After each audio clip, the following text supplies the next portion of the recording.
All right, we'll continue with UCLA coach Jim Mora.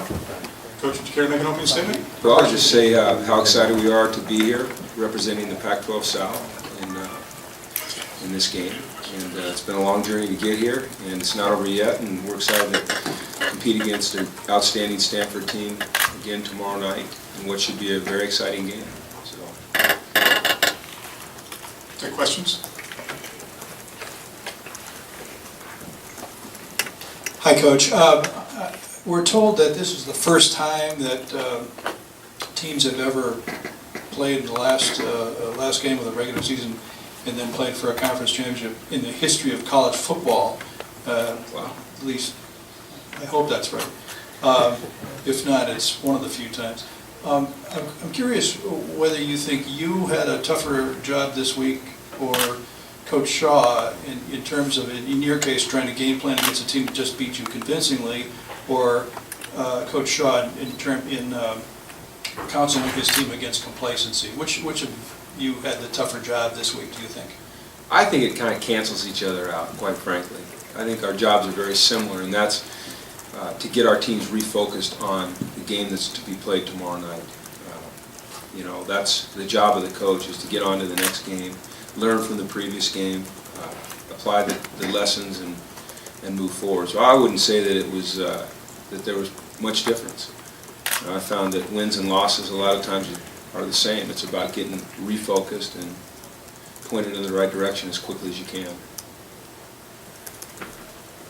Coach, kind of picking up on that, all week you talked about having that short memory. All year you've talked about the 24-hour rule. Did you see or hear in your players, can you use the heart of you lost already to them and use that in any way, or did you ever see any elements of that throughout the week?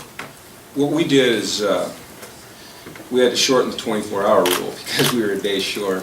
So you know, we decided in the locker room after the game when the clock struck midnight that we were emotionally going to get over the loss. We still had obviously to go back in on Sunday and evaluate what went right and what went wrong from a structural standpoint, but emotionally we needed to let go of it and move on. So that's what we tried to do. In that respect, we've treated this week exactly like we've treated every other week this season in terms of our physical approach, our mental approach, and our emotional approach.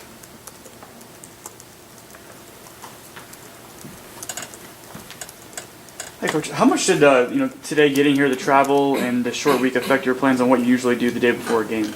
It didn't change them a single bit. So normally you just had your walkthrough now, or have you had? No, we have our walkthrough in the morning before we leave, and then we just come to the stadium. We do this typically and walk around a little bit on the field, go into the locker room, get a feel for the environment. Our kids love to come up and take pictures of the place they're going to play and post them on Instagram. If you go to Instagram, you can see a million pictures already. So we were able to fall right into our direct routine, so we have had no changes. Okay. I'm just curious, I know you were not with UCLA last year, but some of your players played in this game up in Oregon last year. How much have you picked their brain about how to approach this game? Not one single bit.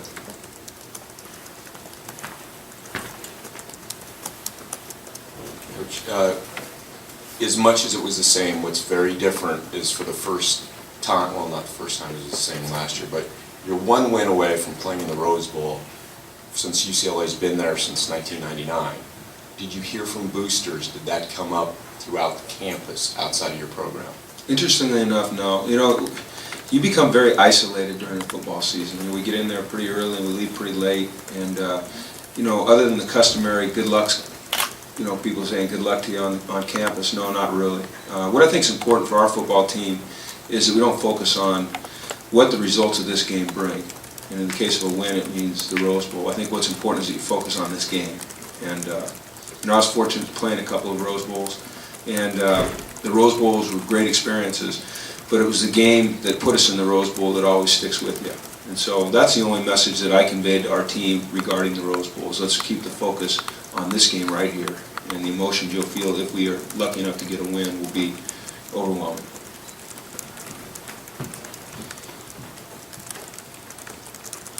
Jim, I know you're not going to give us any idea of scheme changes or anything like that, but your offensive line struggled a little bit last week against pretty good defense.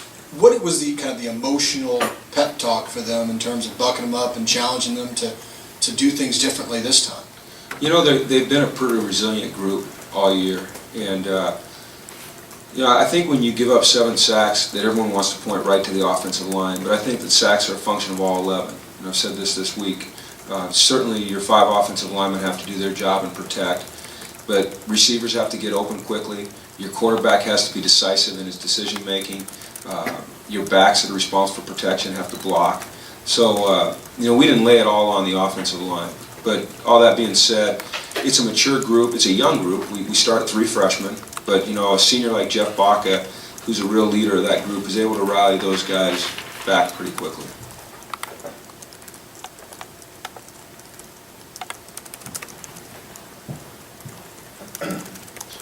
Coach, it's supposed to rain tomorrow. Which team do you think that will favor?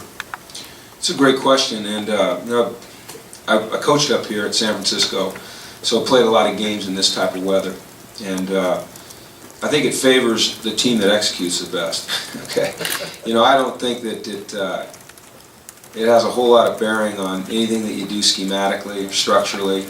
You know, I've heard people say, and I've even said that, you know, some people might think that it favors a team that grinds the ball.